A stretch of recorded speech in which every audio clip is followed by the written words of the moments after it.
आज हम लोग पढ़ेंगे नीति शतक में श्लोक 25वें को। तो पहले इसको एक बार बोलते हैं और उसके बाद समझते हैं। परिवर्तिनि संसारे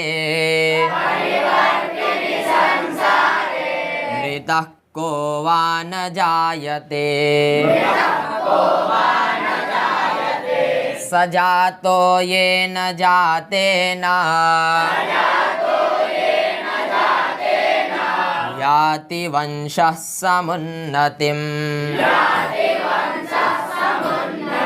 याति वंशः समुन्नतिम्। देखिए यह भी श्लोक जो है मान शौर्य पद्धति का है। और किस छंद में है श्लोक? अनुष्टुप। अनुष्टुप छंद है इसका, ठीक है ना। और इसका अलंकार जो है वह काव्यलिंग है। समझ गए कि नहीं? अलंकार क्या है इस श्लोक का? काव्यलिंग अलंकार है। कई प्रकार के अलंकार होते हैं। तो हम लोग कौन सी पद्धति पढ़ रहे हैं? मान शौर्य पद्धति। समझ गए कि नहीं? तो इस मान शौर्य पद्धति में भर्तृहरि जी कह रहे हैं परिवर्तिनी। क्या कह रहे हैं? परिवर्तिनी। और फिर आगे कह रहे हैं संसारे। क्या कह रहे हैं? संसारे। परिवर्तिनी संसारे। ये दोनों के दोनों सप्तम्यंत पद हैं। परिवर्तिनी यह भी सप्तम्यंत है और संसारे यह भी सप्तम्यंत है। परिवर्तन मतलब आप लोग समझते ही हैं, परिवर्तन हो जाना, है कि नहीं। और संसार अर्थात लोक। समझे कि नहीं? संसार मतलब लोक। लोक जो है परिवर्तन होता रहता है। अर्थात यह जो आपका संसार है जिसमें हम लोग हैं, ये कैसे होता रहता है? बदलता रहता है। इसमें परिवर्तन होता रहता है। जैसे जो है त्रेता युग में राम भगवान थे, है कि नहीं। तो परिवर्तन हुआ, द्वापर में कृष्ण जी आ गए, परिवर्तन हुआ कि नहीं। तो जैसे शंकराचार्य जी आए, स्वामी विवेकानंद जी आए, अनेक प्रकार के लोग आए। तो इस संसार में परिवर्तन होता रहता है कि नहीं। तो यह संसार कैसा संसार है? परिवर्तिनी संसारे। समझ गए कि नहीं? इस संसार में परिवर्तन होता रहता है। तो वही भर्तृहरि जी कह रहे हैं परिवर्तिनी संसारे। इस परिवर्तन रूप संसार में, समझ गए कि नहीं, कह रहे हैं को मतलब कहा। मैंने आपको बताया था विसर्ग को ओ हो जाता है, ठीक है ना। कहा मतलब कौन। समझे कि नहीं?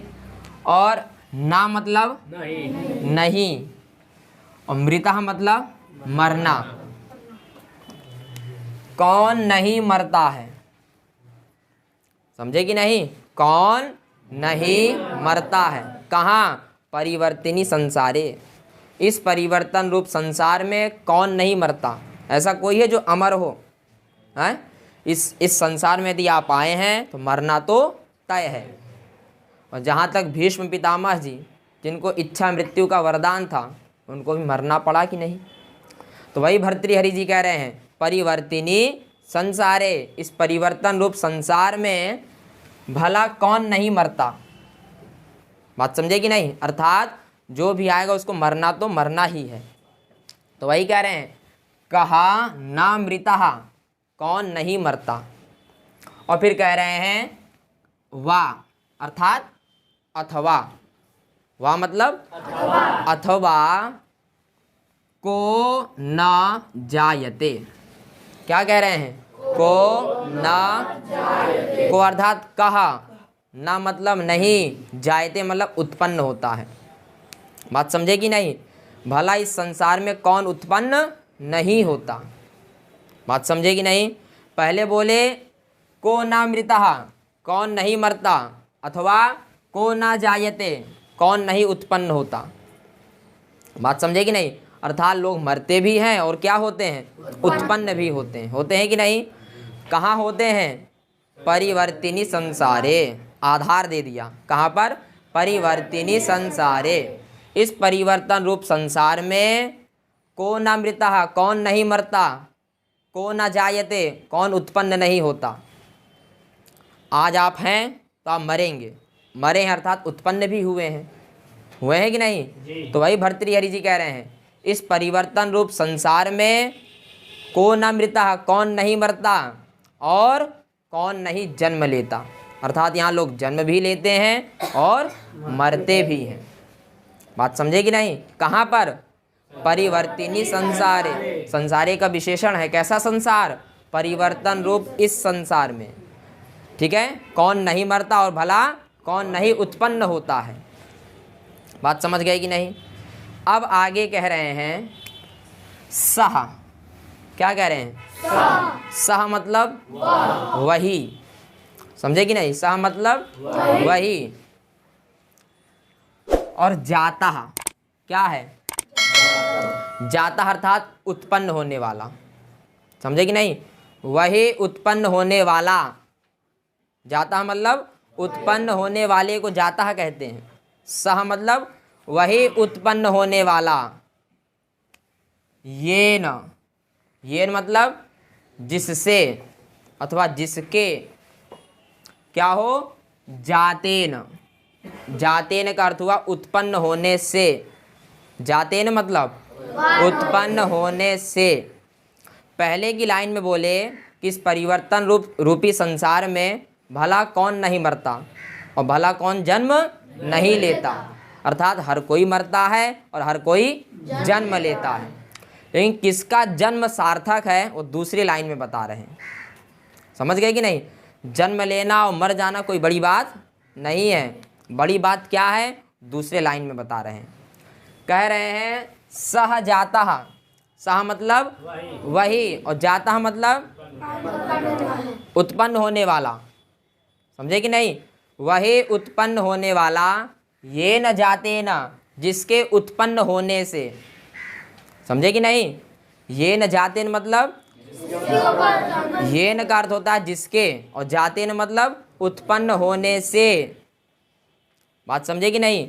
इस पृथ्वी पर आना और मर जाना बड़ी बात नहीं है। बड़ी बात क्या है? जिसके उत्पन्न होने से क्या हो? वंशः। वंशः मतलब वंश, कुल। क्या हो? कुल। समुन्नतिम। क्या हो? समुन्नतिम अर्थात उन्नति। उसी का यहाँ आना, उसी का जन्म सार्थक है जिसके जन्म से क्या हो? वंशः समुन्नतिम, वंश उन्नति को याति मतलब प्राप्त होना। याति अर्थात प्राप्त होना। भर्तृहरि जी कह रहे हैं भाई उसी का जन्म सार्थक है जिसके जन्म से क्या हो? वंश उन्नति को प्राप्त हो। वंश किसको प्राप्त हो? उन्नति को। यदि आपने इस भूलोक पे जन्म लिया और मर गए तो आपका जन्म एक कीड़े की भांति हुआ। आए, भटके और मर गए। सार्थक किसका जन्म होता है? जिसके जन्म होने से क्या हो? वंशः समुन्नतिम, आपका वंश उन्नति को प्राप्त करे, आपका राज्य उन्नति को प्राप्त करे, आपका देश उन्नति को प्राप्त करे, उसी का जन्म क्या होता है? सार्थक होता है। और बाकी जन्म एक कीड़े की भांति आए, भटके, खाए पिए और चल दिए। बात समझ गए कि नहीं? तो वही भर्तृहरि जी कह रहे हैं परिवर्तिनी संसारे, इस परिवर्तन रूप संसार में को न मृतः, कौन नहीं मरता, वा अथवा को न जायते, कौन उत्पन्न नहीं होता। समझ गए कि नहीं? और फिर दूसरी लाइन में कह रहे हैं सजाता। सहजाता मतलब वही और जाता मतलब हाँ उत्पन्न होने वाला। वही उत्पन्न होने वाला। ये न जाते न जिसके उत्पन्न होने से क्या हो? वंश उन्नति को प्राप्त करे, उसी का जन्म क्या होता है? उसी का जन्म सार्थक है। यदि आप इस धरती पर आए और कुछ नहीं किए, आपका वंश, आपका कुल जैसे पहले था आज भी वैसे ही है, आपका जन्मा यहाँ किसी काम का नहीं हुआ। इससे अच्छा होता कि आप ना आते। लेकिन परिवर्तनीय रूप संसार है, आना भी पड़ेगा और जाना भी पड़ेगा। लेकिन किसका आना सार्थक होता है?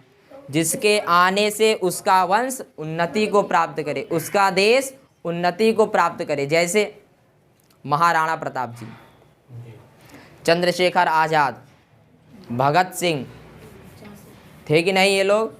लाल बहादुर शास्त्री जी, इन लोग का वंश कैसा है, उन्नति को प्राप्त हुआ, हुआ कि नहीं। वंश अर्थात अपना ही कुल नहीं समझना, जिसमें देश का भी हित हो, राज्य का भी हित हो, वो वंश।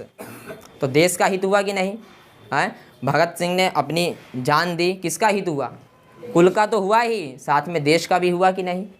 हम आज़ाद हुए, तो उन्हीं का जन्म सार्थक है, जिनके उत्पन्न होने से क्या हो, उनका वंश उन्नति को प्राप्त करे। ये न जाते ना, जिसके उत्पन्न होने से क्या हो, वंशः समुन्नतिम याति, वंश अर्थात कुल उन्नति को प्राप्त करे, उसी का जन्म लेना सार्थक होता है। तो बात समझे कि नहीं।